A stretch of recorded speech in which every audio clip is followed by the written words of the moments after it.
Dalam Bapa dan Putra dan Roh Kudus. Amin.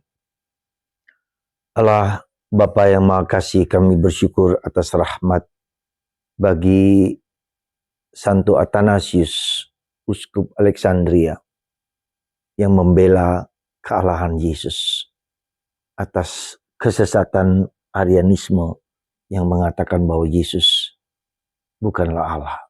Bantu kami ya Bapa untuk mengalami dan menghayati kealahan Kristus dalam diri kami, bahwa Yesus dapat melakukan apapun demi kebaikan keselamatan kami. Terpujilah namamu kini dan sepanjang segala masa.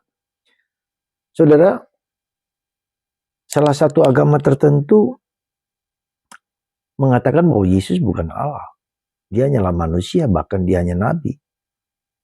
Ternyata pengaruh dari aliran sesat Arianisme yang muncul pada awal abad ketiga, yang mempengaruhi sampai ke Mesir, di mana kemudian di Alexandria di Mesir, di mana pada waktu itu ditentang hebat oleh Santo Athanasius bahwa Yesus adalah sungguh-sungguh Allah dan sungguh-sungguh manusia, 100% Allah dan 100% manusia.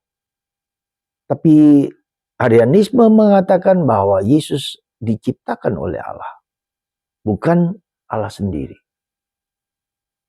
Dan itulah sebabnya kenapa Santo Athanasius dibuang berkali-kali, disingkirkan, dijauhkan dari kuskupannya, sampai 5 kali bahkan. Maka saudaraku terkasih, kita bisa membayangkan aliran inilah yang mungkin mempengaruhi pemikiran dari agama tertentu yang mengatakan Yesus hanyalah manusia, ya, hanya nabi.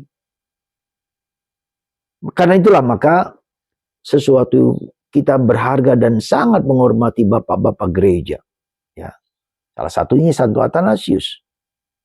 Dan kalau orang belajar bapak gereja patristik, maka dia akan tahu bahwa gereja Katolik adalah gereja yang merupakan penerus dari gereja perdana.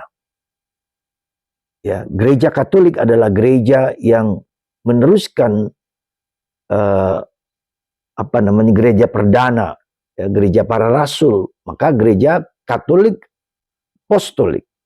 Ya, ini menjadi suatu keyakinan yang mendasar bahwa gereja Katolik adalah gereja yang didirikan oleh Yesus sendiri, yang diberikan kuasa kepada Petrus, pemimpin para rasul, ya, yang primus inter pares, kita katakan, yang pertama, primus dari para rasul. Ya.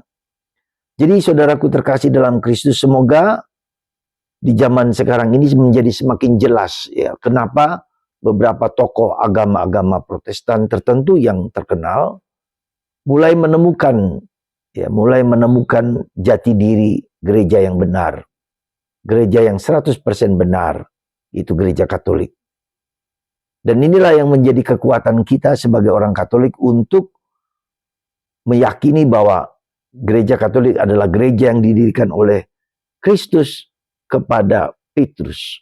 Dalam Kisah Para Rasul kita mendengar bagaimana Tuhan telah dulu memilih aku untuk mewartakan kabar gembira sehingga semua bangsa lewatku mendapat berkat dan rahmat.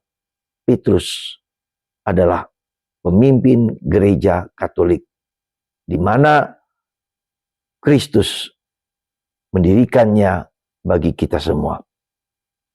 Dalam bacaan pertama hari ini kita mendengar bagaimana, ya, Gamaliel, pemimpin agama orang Yahudi yang terkemuka, yang mengatakan bahwa kita tidak bisa berbuat apa-apa. Dulu ada tokoh-tokoh tertentu yang memberontak terhadap orang Romawi, Teudas, Yudas, tapi semua hilang. Tetapi kalau agama yang dianut oleh Yesus ini, yang diwartakan oleh para rasul, akan hilang kalau itu tidak benar. Dan ternyata ribuan tahun gereja kita tetap benar, tetap tumbuh, tetap hidup. Dan itulah berdasarkan apa? Fondasi yang kuat, yaitu Ekaristi, Yesus melipat gandakan makanan, roti dan ikan yang merupakan simbol tanda dari tubuh dan darah Kristus. Roti dan anggur, makanan. Maka saudaraku terkasih, semoga di bulan Mei, bulan Maria, tapi bulan liturgi gereja ini, kita menjadi yakin akan liturgi gereja. Gereja tidak hanya merupakan puji-pujian belaka. Gereja Katolik tidak hanya merupakan peristiwa sabda, tetapi peristiwa di mana Kristus dirayakan, dihormati, disembah di dalam gereja Katolik. Lewat itulah kita yakin gereja Katolik menghormati Maria, tetapi gereja Katolik menyembah Yesus yang Raja, segala Raja. Semoga Tuhan memberkati kita semua, Bapa, Putra, dan Roh Kudus. Amin.